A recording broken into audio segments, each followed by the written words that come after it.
សួស្តីបងប្អូនទាំងអស់គ្នានាងខ្ញុំចរិយានាងខ្ញុំមកពីក្រុមហ៊ុន Isafort Immigration ចា៎បងប្អូនកំពុងតែស្វែងរកឱកាសទៅធ្វើការនិងរស់នៅស្របច្បាប់នៅសហរដ្ឋអាមេរិកទាំងក្រុមគ្រួសារមែនទេបងប្អូនកំពុងស្វែងរកស្ថិរភាពនៃប្រាក់ចំណូលស្ថិរភាពការងារក៏ដូចជាការរស់នៅប្រកបដោយបរិស្ថានល្អមែនទេ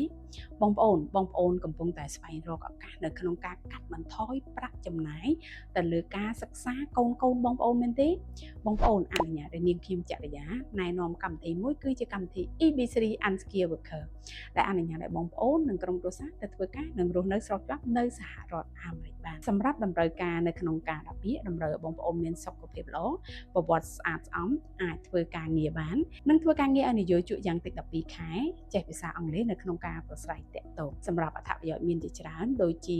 បងប្អូននិងក្រុមគ្រួសារស្វាមីភរិយាកូនមិនទាន់រៀបអាពាហ៍ពិពាហ៍អាចដាក់ពាក្យនៅក្នុងសំណុំបែបបទតែមួយបានបងប្អូននិងក្រុមគ្រួសារនឹងទទួលបាន Green Card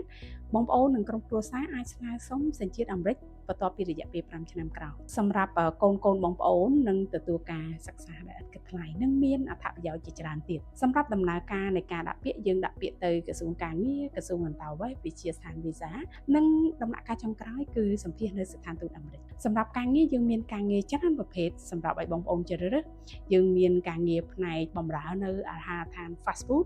បម្រើនៅសណ្ឋាគារការងារសម្អាតការងារវិកខ្ចប់នៅរោងចក្រឬក៏វេអាហារចា៎បងប្អូនអាចស្វែងយល់ការងារទាំងអស់នេះនៅក្នុងវីដេអូនេះផងដែរចា៎បងប្អូនកុំរងចាំយូរពេកចា៎ first come first serve បងប្អូនដាក់ពាក្យថ្ងៃនេះគឺបងប្អូនទទួលបាន priority ដើម្បីទទួលការសម្ភាសន៍មុនគេចា៎ first come first serve សម្រាប់ព័ត៌មានលម្អិតបងប្អូនអាចធ្វើការទំនាក់ទំនងមកក្រុមហ៊ុន Isafort Immigration នៅថ្ងៃនេះដើម្បីទទួលការប្រឹក្សាយោបល់ដែលឥតគិតថ្លៃអរគុណច្រើនបងប្អូនជួបគ្នានៅវីដេអូក្រោយៗទៀត